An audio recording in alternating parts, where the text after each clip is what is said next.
Okay guys, nandito tayo ngayon sa aming project Scrambler. Ginagawa na namin ang paraan nito, inuumpisa na para matapos na din. Sapagkat may modify pa sa bobber. Buti na lang meron tayo niyan, no?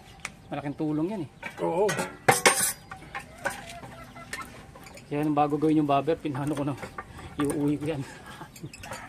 Pwede itong ito lang. Isa. Diyan sa ano nito. Tapos ito itong para may lakas pa to. Oh, yung pinaka yung ano niya, yung bracket niya. Mag-ano muna tayo ng welding dito, dalawa, bago tayo magtanggal. Oo, bago magtanggal yan. Nilalagyan ko muna ng ano yan. Dito. Bago tatanggalin mo ano. Bagay naman yan, kahit tanggalin na to kasi mayroon naman na to eh. Saka ito. Ito lang naman ang tatanggalin. Yan. Oh. Hindi naman natin tatanggalin to. Kaya okay na yan kahit tanggalin. Kasi magkakasya naman natin yung anong controller dito. Dito ilalagay controller eh. Sasaklo ba nito? Oh. Titingnan nga natin baka magtabas tayo dun sa loob. Tatabasin natin yung loob ng tangke. Tapos sukat na saan to eh. Okay, dito ilalagay yung controller.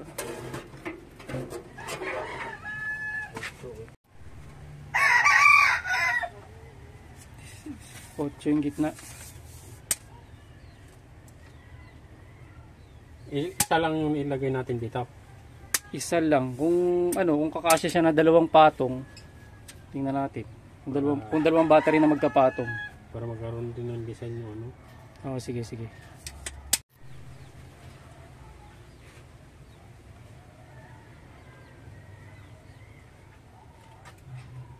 Kasi pangit naman yung ano, kasi isa lang naman to. Oo, isang battery lang na nakapahaba. Pero depende sa kapal niya.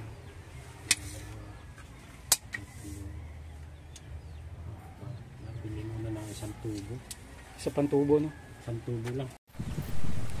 Okay guys, ngayon ginagawa naman namin yung sarili naming benderan para makapag-bend kami ng mga gagamitin. So yun, winibending na ni Kuya Moises para magamit na namin. Malaking tulong din yung may sariling benderan kaysa magpapabend sa labas.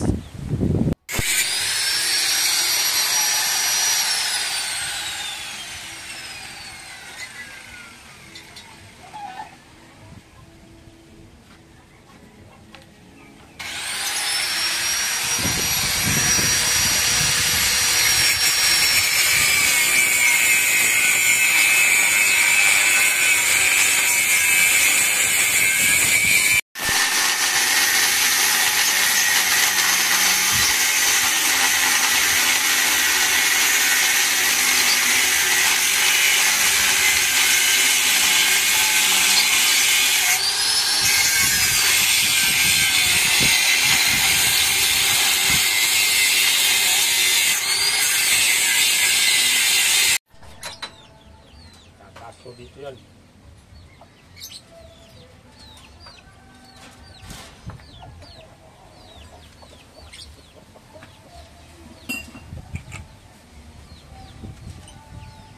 Tataas para ano siya, para bumaba.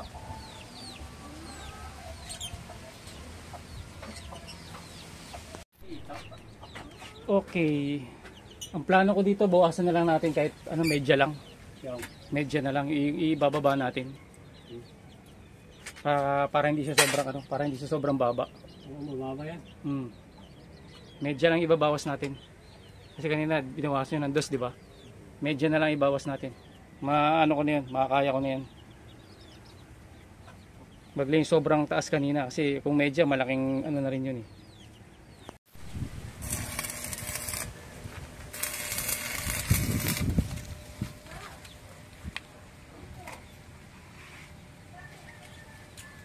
Nag-adjust kami sa shock. Konting bawas lang.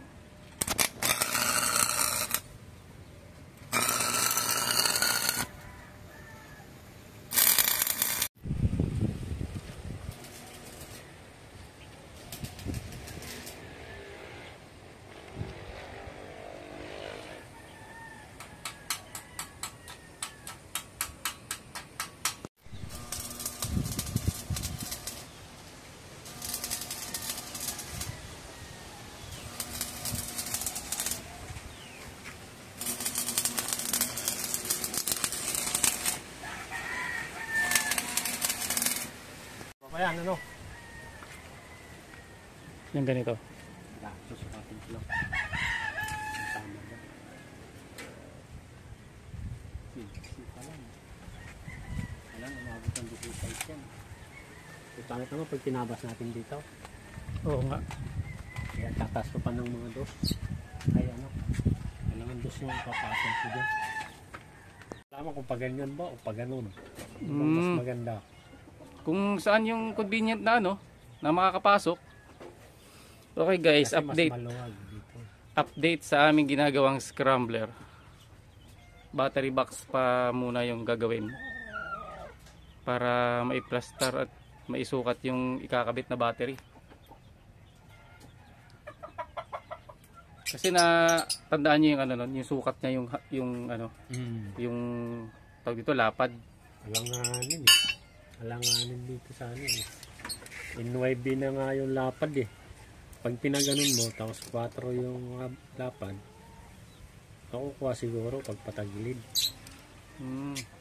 Pwede. Kaganon. Ang problema kahit nakatagilid siya eh. Pag pinadiretso mo ganun, Pag diretso kasi, babaguin mo yung sukat ng battery. okay. Hindi mag-ano siya, mamamodify yung battery. Eh gano'n na talaga pag binuo kasi. Kaya nga eh. Yan, may lalabas pa rin. Kasi dito yung kabitan eh, dyan yung ano. Yan. Matatanggal pa rin, kasya pa rin. Magandahan dyan. May papasok at may ano pa rin yung motor. May lalabas. Kasi dito lang naman yung isang ano. Dito may battery. Dito may battery sa kabila. Nakatayo.